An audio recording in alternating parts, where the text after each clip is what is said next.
जय जगन्नाथ। जय मां समलोई। जय मां रामोचंडी।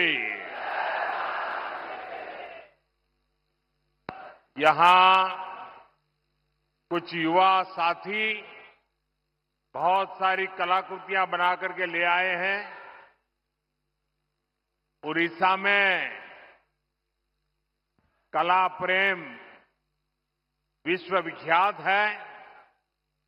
मैं आप सबकी इस भेंट सौगात को स्वीकार करता हूं और मेरे एसपीजी के साथियों को कहता हूं कि वो सारी चीजें आपसे कलेक्ट कर लें। आप अगर पीछे अपना नाम पता लिखेंगे तो मेरी तरफ से चिट्ठी जरूर मिलेगी आपको। उधर भी पीछे कोई एक बच्चा कुछ लेकर के खड़ा है, उसके हाथ दुख जाएंगे, कब से कोई हाथ में लेके, वो भी जरा कलेक्ट कर लीजिए भाई, कोई मदद कीजिए उनको। अगर आपने पीछे अपना नाम लिखा है तो मैं आपको जरूर चिट्ठी लिखूंगा। मैं आपके इस प्यार के लिए, इस कलाकृति को तैयार करने के लिए आप सब युवकों का, युवतियों का, छोटे छोटे बालकों का हृदय से आभार व्यक्त करता हूं। मंच पर उपस्थित ओडिशा के राज्यपाल श्रीमान हरिबाबू जी, यहां के लोकप्रिय और कर्मठ मुख्यमंत्री मोहन चरण मांझी जी, केंद्रीय मंत्रिमंडल में मेरे सहयोगी जुएल ओराम जी, डिप्टी सीएम प्रभाती परिडा जी, कनकवर्धन सिंह देव जी, संसद में मेरे साथी बैजंत पांडा जी, प्रदीप पुरोहित जी, उड़ीसा भाजपा के अध्यक्ष मनमोहन सामल जी, मंच पर विराजमान अन्य महानुभाव, आज के इस कार्यक्रम में हमारे देश के कई केंद्रीय मंत्री और कई मुख्यमंत्री अलग अलग स्थानों पर लाखों लोगों को साथ लेकर के हमारे साथ जुड़े हुए हैं। मैं उन सभी का भी अभिनंदन करता हूं और यहां झारसुगुड़ा के मेरे भाई बहनों को आदरपूर्वक प्रणाम करता हूं।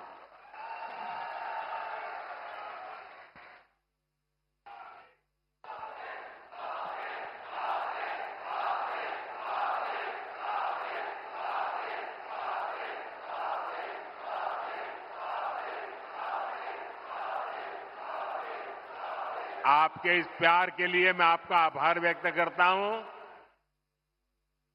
एठी उपस्थितो समस्त मान्यगण्यों व्यक्ति मानंको मोर जोहार।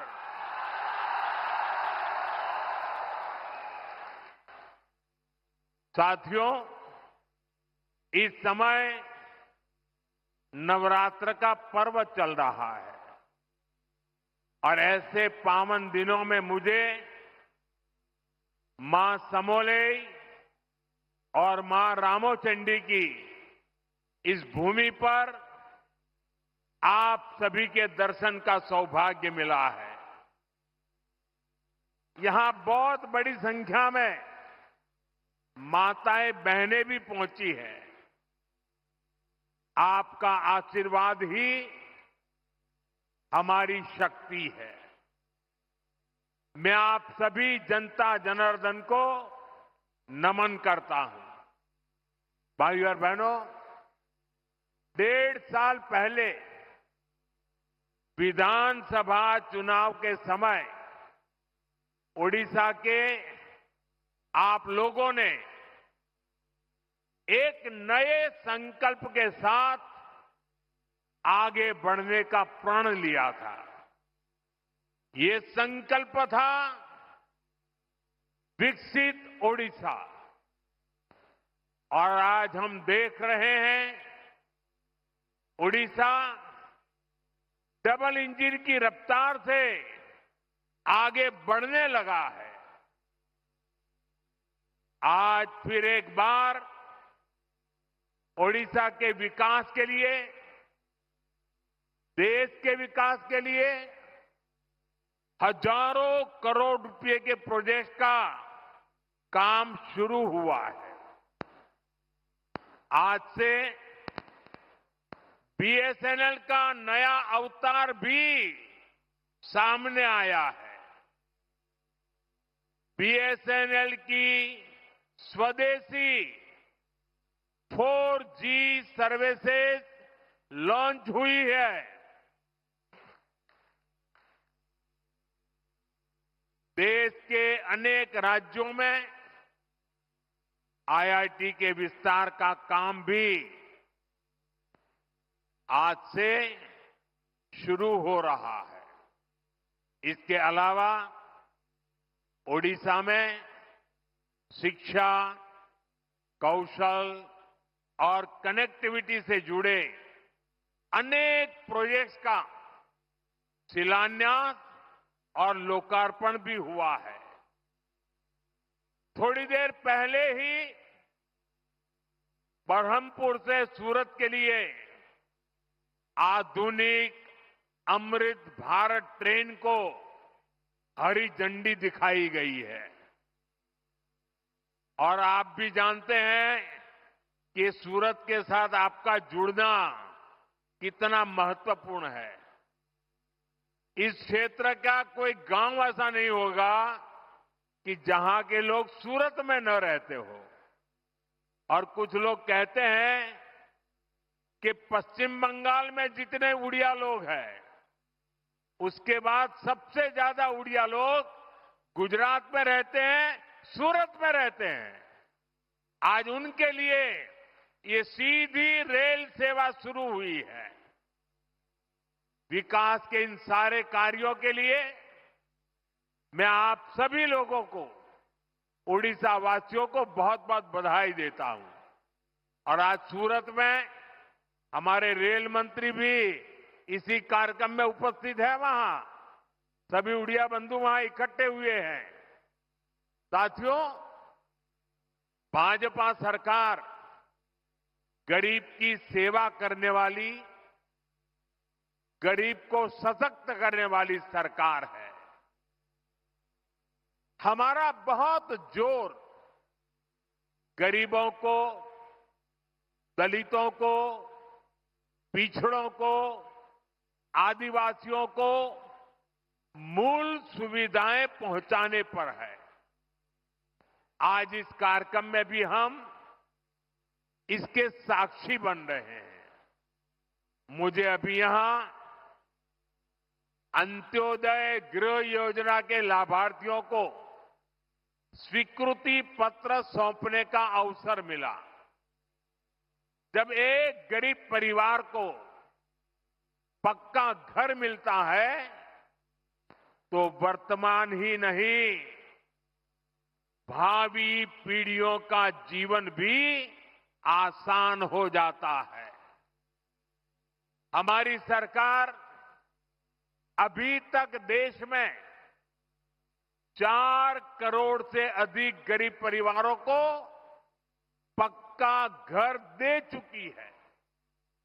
ओडिशा में भी हजारों घर बनाने का काम तेजी से चल रहा है।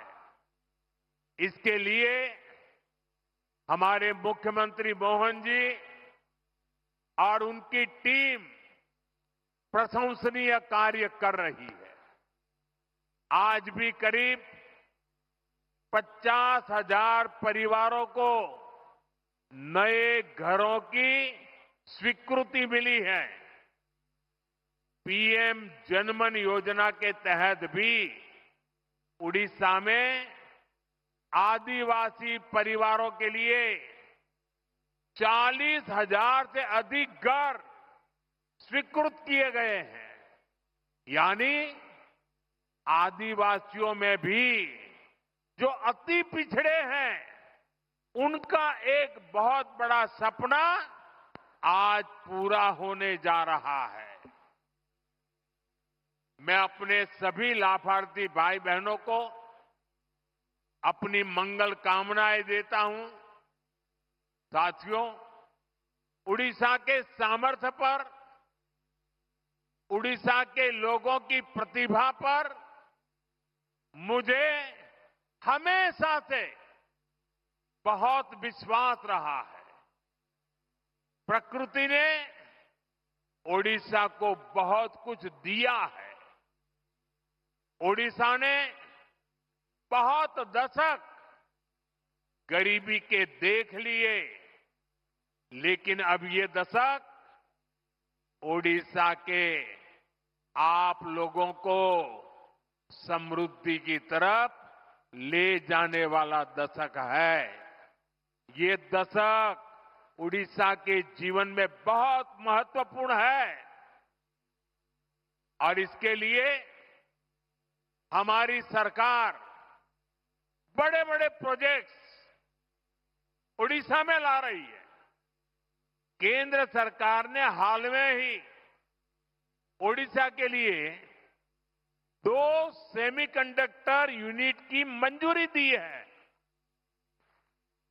पहले कोई सोच भी नहीं सकता था कि सेमीकंडक्टर जैसी आज की दुनिया की लेटेस्ट टेक्नोलॉजी वाली इंडस्ट्री कभी असम में लग सकती है, कभी उड़ीसा में लग सकती है, लेकिन यहां के नौजवानों का सामर्थ्य है कि आज ऐसी ऐसी इंडस्ट्री आपके यहां आ रही है। चिप बनाने के लिए ओडिशा में सेमीकंडक्टर पार्क भी बनने जा रहा है। वो दिन दूर नहीं जब छोटी सी चिप जो आपके फोन, टीवी, फ्रिज, कंप्यूटर, गाड़ी, ऐसी अनेक चीजों में अब चिप के बिना उस कोई भी इंस्ट्रूमेंट वो जान ही नहीं रहती, जान चली जाती है। सारी जान उस चिप में ही होती है और वो छोटी सी चिप जो इन सारे डिवाइसेस में उपयोग होती है, वो अब हमारे ओडिशा में बनेगी। जरा जोर से बोलिए, जय जगन्नाथ। साथियों, हमारा संकल्प है कि चिप से लेकर शिप तक हर चीज में भारत आत्मनिर्भर हो। मैं जरा आपसे पूछना चाहता हूं, आप जवाब देंगे? मैं पूछूं तो जवाब देंगे? पूरी ताकत से देंगे? आप मुझे बताइए, भारत को आत्मनिर्भर होना चाहिए कि नहीं होना चाहिए? भारत को आत्मनिर्भर होना चाहिए कि नहीं होना चाहिए? भारत को आत्मनिर्भर होना चाहिए कि नहीं होना चाहिए? देखिए, हर देशवासी चाहता है कि अब हमारा देश किसी पर निर्भर नहीं रहना चाहिए। हर चीज में भारत आत्मनिर्भर हो और इसलिए पारादीप से लेकर झारसुगुड़ा तक एक विशाल औद्योगिक क्षेत्र का निर्माण हो रहा है।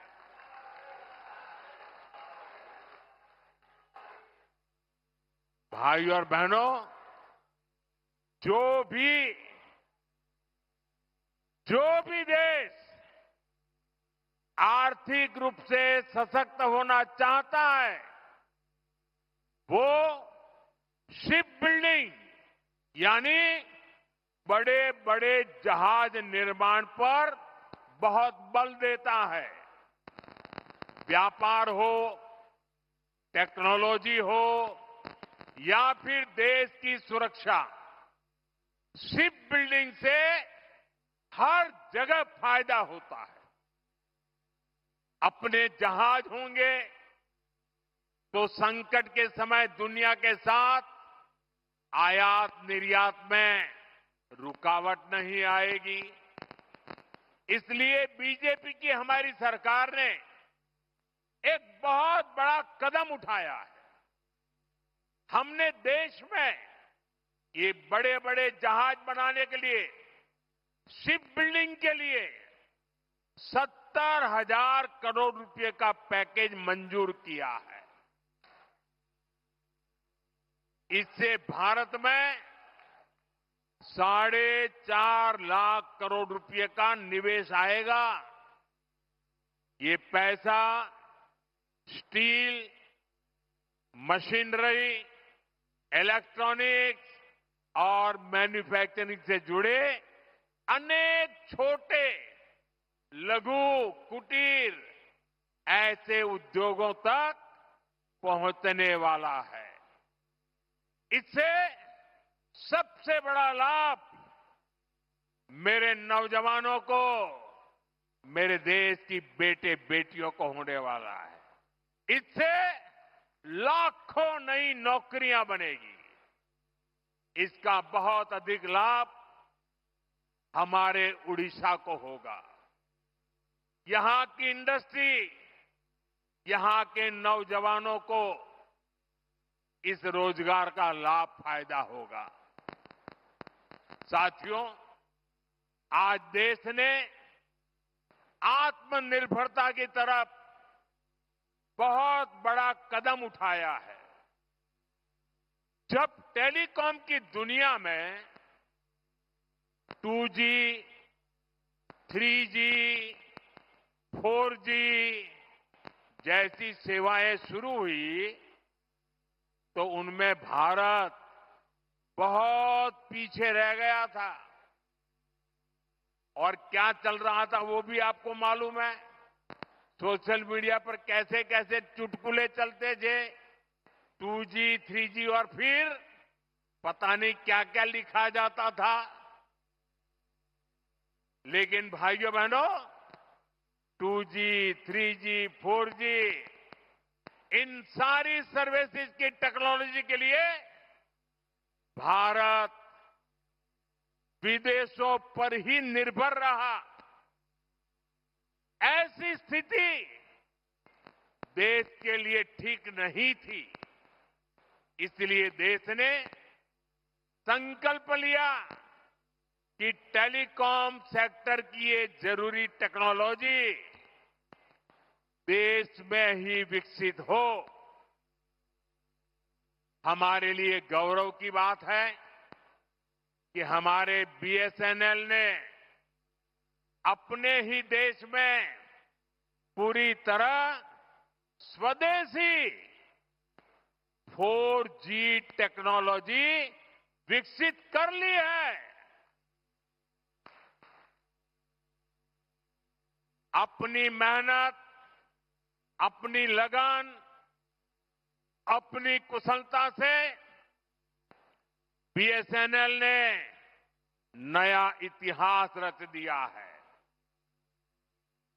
और मैं इस काम में जुड़े हुए देश के नौजवानों को, उनकी टैलेंट को और भारत को आत्मनिर्भर बनाने के लिए उन्होंने जो बड़ा काम किया है, मैं उन सभी नौजवानों को बहुत बहुत बधाई देता हूं। भारत की कंपनियों ने भारत को दुनिया के उन 5 देशों की सूची में ला खड़ा किया है। सुनिए, अब हम 5 देशों की सूची में आ गए हैं जिनके पास 4G सर्विसेज शुरू करने की पूरी तरह स्वदेशी टेक्नोलॉजी है।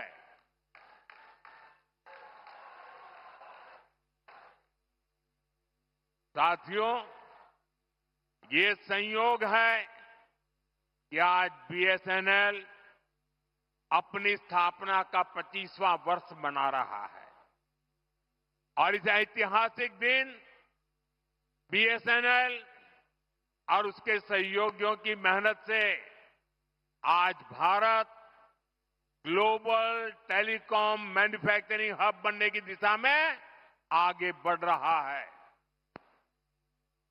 ये ओडिशा के लिए भी गर्व की बात है कि आज झारसुगुड़ा से बीएसएनएल के स्वदेशी 4G नेटवर्क का शुभारंभ हो रहा है, जिसमें करीब 1 लाख, दोस्तों देश के लिए गर्व होगा, 1 लाख 4G टावर है। ये टावर देश के दूरदराज के क्षेत्रों में कनेक्टिविटी की नई क्रांति लाने जा रहा है। 4G तकनीक के एक विस्तार से देश भर में 2 करोड़ से ज्यादा लोगों को सीधा लाभ मिलेगा। करीब 30,000 ऐसे गांव जहां हाई स्पीड इंटरनेट सुविधा नहीं थी, वहां भी अब ये सुविधा मिलने जा रही है। साथियों, इस ऐतिहासिक दिन का साक्षी बनने के लिए इन हजारों गांव के लोग भी अभी हमारे साथ जुड़े हुए हैं। हाई स्पीड इंटरनेट की सुविधा से ये जो नई टेक्नोलॉजी है ना, उसी के द्वारा वो हमें सुन भी रहे हैं, हमें देख भी रहे हैं और ये दूर दूर सीमा पर बसे गांव है। और हमारे संचार मंत्री जो इस विभाग को देखते हैं, ज्योतिरादित्य सिंधिया जी भी असम से हमारे साथ अभी जुड़े हुए हैं। साथियों, बीएसएनएल की स्वदेशी 4G सर्विसेज का सबसे अधिक फायदा मेरे आदिवासी क्षेत्रों को होगा, मेरे आदिवासी भाई बहनों को होगा, दूर दराज के गांवों को होगा, दूर सुदूर पहाड़ी क्षेत्रों को होगा। अब वहां के लोगों को भी बेहतरीन डिजिटल सेवाएं मिल जाएगी। अब गांव देहात के बच्चों को ऑनलाइन क्लास लेने में, दूर सुदूर के किसान को अपनी फसल की कीमत का पता लगाने में, किसी मरीज को टेलीमेडिसिन के जरिए आयुष्मान आरोग्य मंदिर से भी देश के बड़े से बड़े डॉक्टर से सलाह लेने में बहुत सुविधा हो जाएगी। इसका बहुत बड़ा फायदा जो सीमा पर तैनात, हिमालय की चोटियों पर खड़े, रेगिस्तान में खड़े हमारे फौजी भाई बहनों को भी होगा। वो अब सुरक्षित कनेक्टिविटी से आपस में बात कर पाएंगे। साथियों, भारत पहले ही सबसे तेज 5G सर्विसेज को रोल आउट कर चुका है। बीएसएनएल के ये जो टावर्स आज शुरू हुए हैं, वो बहुत आसानी से 5G सर्विसेज के लिए भी तैयार हो जाएंगे। मैं बीएसएनएल को, सभी देशवासियों को इस ऐतिहासिक दिन की बहुत बहुत बधाई देता हूं। साथियों, आत्मनिर्भर भारत बना के लिए के कुशल नौजवान और रिसर्च का शानदार वातावरण भी जरूरी है। इसलिए ये भी भाजपा सरकार की बहुत बड़ी प्राथमिकता है। आज ओडिशा सहित पूरे देश में एजुकेशन और स्किल डेवलपमेंट पर अभूतपूर्व निवेश किया जा रहा है। हम देश के इंजीनियरिंग कॉलेजों और पॉलिटेक्निक को भी आधुनिक बना रहे हैं। इसके लिए आज मेरिट नाम से एक स्कीम लॉन्च की गई है। इस स्कीम के तहत टेक्निकल एजुकेशन देने वाले संस्थानों पर हजारों करोड़ रुपए खर्च किए जाएंगे। इससे हमारे नौजवानों को अच्छी टेक्निकल एजुकेशन के लिए बड़े शहर जाने की मजबूरी नहीं रहेगी। अपने ही शहर में उसे आधुनिक लैब बनाने, ग्लोबल स्किल सीखने और स्टार्टअप शुरू करने का अवसर मिलेंगे। साथियों, देश के हर क्षेत्र, हर वर्ग, हर नागरिक तक सुविधाएं पहुंचाने के लिए आज इतना काम हो रहा है। रिकॉर्ड पैसा खर्च किया जा रहा है। वरना पहले क्या स्थिति थी, ये आप अच्छे से जानते हैं। कांग्रेस आपको लूटने का कोई मौका नहीं छोड़ती थी। साथियों, 2014 में जब आपने हमें सेवा का मौका दिया तो हमने देश को कांग्रेस के इस लूट तंत्र से भी बाहर निकाला। भाजपा सरकार में अब डबल बचत और डबल कमाई का दौर आया है। जब देश में कांग्रेस की सरकार थी, तब हमारे कर्मचारी, व्यापारी और कारोबारी सिर्फ 2 लाख तक की अगर कमाई कर लें, 2 लाख की कमाई कर लें साल भर की, तो भी उनको इनकम टैक्स देना पड़ता था। ये कांग्रेस ने 2014 तक चलाया।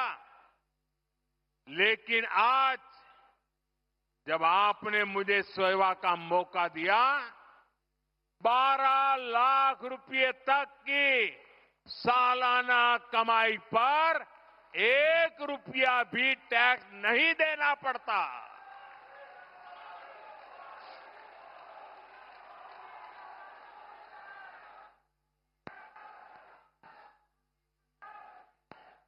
साथियों, अभी इस 22 सितंबर से देश में, उड़ीसा में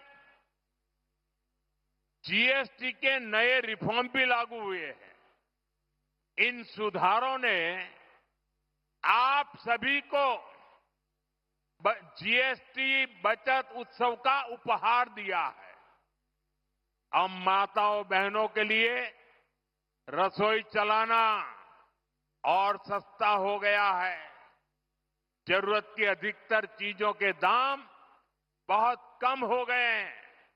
मैं आपको एक उदाहरण से समझाता हूं। मान लीजिए उड़ीसा में एक परिवार राशन और घर में जो जो चीजों की आवश्यकता होती है, अगर मान लो कि साल भर में वो 1 लाख रुपया खर्च करता है, हर महीना 12-15 हजार रुपया अगर खर्च करता है तो साल भर का 1 लाख रुपया खर्च हो जाता है। 2014 से पहले कांग्रेस की सरकार, अगर आप 1 लाख रुपया खर्च करते थे तो 25,000 रुपया, 20 से 25,000 रुपया टैक्स ले लेती थी।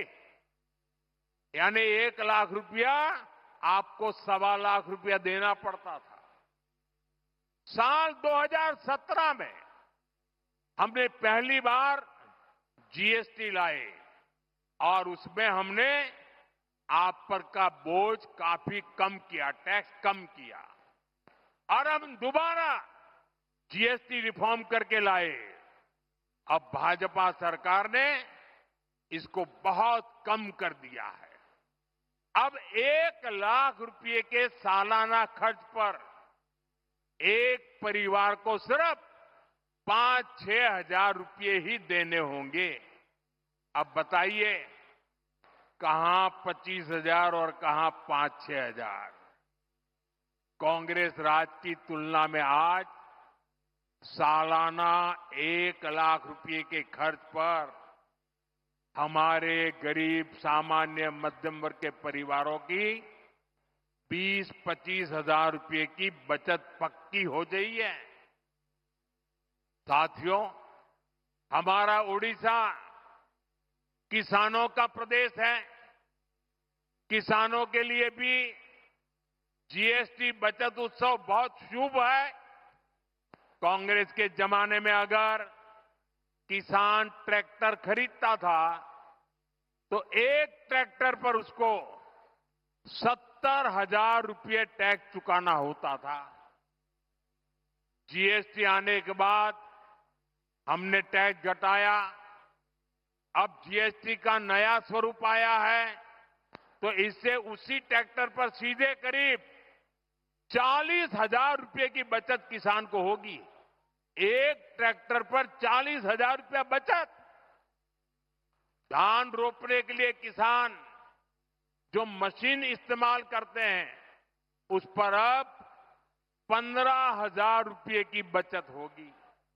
इसी तरह पावर टिलर पर 10,000 तो थ्रेशर पर 25,000 रुपये तक की बचत होगी। खेती किसानी के ऐसे अनेक उपकरणों पर भाजपा सरकार ने टैक्स बहुत कम कर दिया है। साथियों, ओडिशा में बहुत बड़ी संख्या में हमारा आदिवासी समाज रहता है। ये आदिवासी समाज वन उपज पर आश्रित है, उससे रोजी रोटी चलाता है। पहले ही हमारी सरकार केंदू पत्ता संग्राहकों के लिए काम कर रही है। अब इस पर जीएसटी भी बहुत कम किया गया है। इससे संग्राहकों को केंदू पत्ता के और अधिक दाम मिलना पक्का हो गया है। साथियों, भाजपा सरकार आपको लगातार टैक्स में राहत दे रही है, आपकी बचत बढ़ा रही है, लेकिन कांग्रेस अब भी अपनी हरकतों से बाज नहीं आ रही है। कांग्रेस की सरकारें अब भी आपको लूटने में जुटी है। और मैं ऐसे ही नहीं कह रहा हूं, मेरे पास सबूत है कि सारे देश के लोगों को इतना लाभ हो रहा है। जब हमने जीएसटी की नई दरें लागू की तो सीमेंट से भी टैक्स कम कर दिया।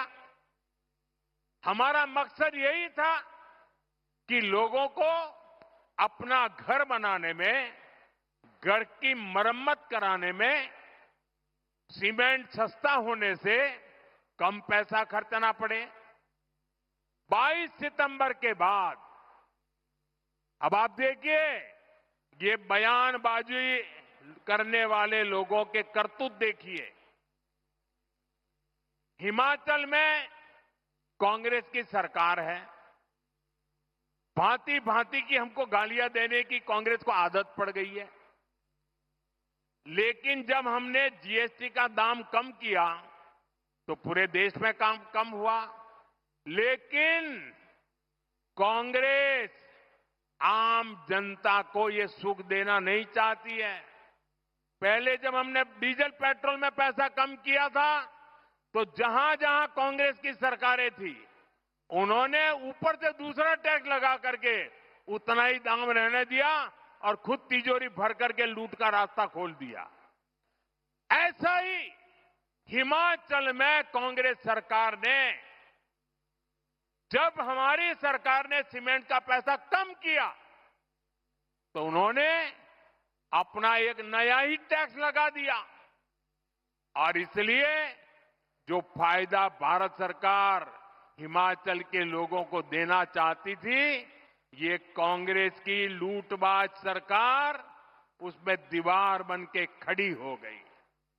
इसलिए मैं कहता हूं, कांग्रेस की सरकार जहां भी रहेगी वहां लोगों को लूटेगी।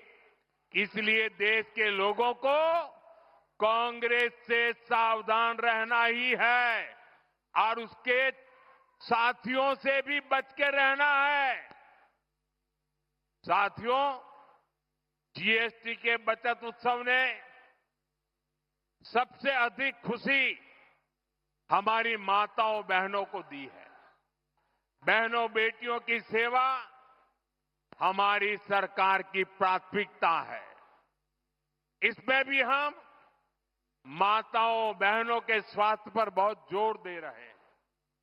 साथियों, अपने परिवार के हित में एक मां त्याग करने में हमेशा सबसे पहले रहती है। मां का त्याग तो हम हमेशा देखते हैं। वो हर संकट अपने ऊपर लेती है ताकि बच्चों पर बोझ न पड़े।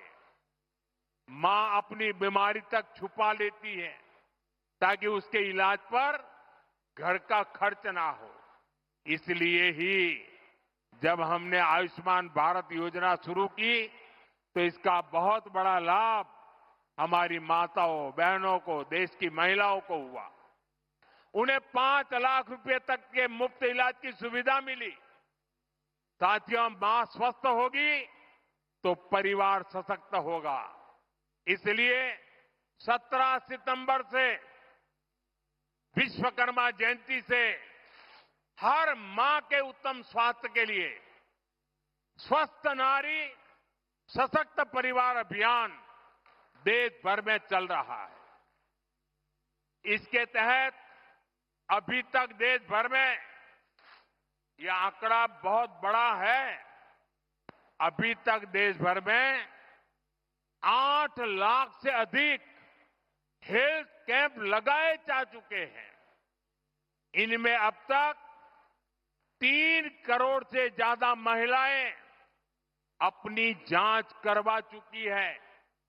Diabetes, breast cancer, TB, sickle cell, anaemia, ऐसी अनेकों बीमारियों की जांच इनमें की जा रही है। मैं ओडिशा की सभी माताओं बहनों बेटियों से भी कहूंगा कि आप अपनी जांच जरूर करवाएगा। साथियों, देश और देशवासियों के सामर्थ्य को बढ़ाने के लिए भाजपा समर्पण भाव से हमारी सरकारें निरंतर काम कर रही है। चाहे टैक्स में कमी हो या फिर आधुनिक कनेक्टिविटी, हम सुविधा और समृद्धि का रास्ता बना रहे हैं। इससे उड़ीसा को बहुत फायदा हो रहा है। उड़ीसा में आज 6 वंदे भारत ट्रेनें चल रही है। करीब 60 रेलवे स्टेशनों का आधुनिकीकरण किया जा रहा है। झारसुगुड़ा का वीर सुरेंद्र राय एयरपोर्ट आज देश के कई प्रमुख शहरों से जुड़ चुका है। मिनरल्स और माइनिंग से अब उड़ीसा को कहीं अधिक पैसा मिल रहा है। सुभद्रा योजना से भी उड़ीसा की माताओं बहनों को निरंतर सहायता मिल रही है। हमारा उड़ीसा प्रगति पथ पर सवार हो चुका है। मैं आपको भरोसा दिलाता हूं कि विकास का ये सिलसिला और तेज होगा। एक बार फिर आप सभी को बहुत बहुत शुभकामनाएं। मेरे साथ पूरी ताकत से बोलिए, भारत माता की, भारत माता की, भारत माता की जय जगन्नाथ, जय जगन्नाथ, जय जगन्नाथ। बहुत बहुत धन्यवाद।